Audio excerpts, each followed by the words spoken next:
আজ আমি দুই ধরনের মানুষের কথা বলবো, একজন হৃদয়বান আর একজন মস্তিষ্ক কেন্দ্রিক। যে মানুষটা মস্তিষ্ক কেন্দ্রিক সে সবসময় নিজের প্রফিটটাই আগে দেখে। তার কাছে সামনে থাকা মানুষটার কত বড় ক্ষতি হলো সেটার কোনো মূল্য নেই। তার একটাই লক্ষ্য নিজের লাভ নিশ্চিত করা।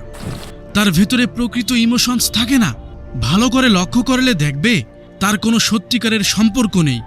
সব সম্পর্কই কেবল দেখানোর, বাহ্যিক। এটার সঙ্গে স্বার্থের সম্পর্ক, ওটার সঙ্গে স্বার্থের সম্পর্ক, সব কিছুতেই শুধু হিসাব আর লাভ ক্ষতির অঙ্ক। আর যে মানুষটা হৃদয়বান সে একেবারেই ইমোশনাল ফল। ছোট ছোট বিষয়েও সে গভীরভাবে অনুভব করে। তুমি তার জন্য সামান্য কিছু করলে সে তোমার জন্য তার চেয়ে অনেক বেশি করবে।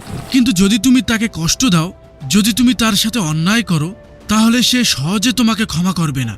আর সবচেয়ে মেইন কথা, যদি তুমি তার সাথে চালাকি করো, তার সাথে চেটিং করার চেষ্টা করো, তাহলে তুমি তার হৃদয় থেকে একেবারেই নেমে যাবে।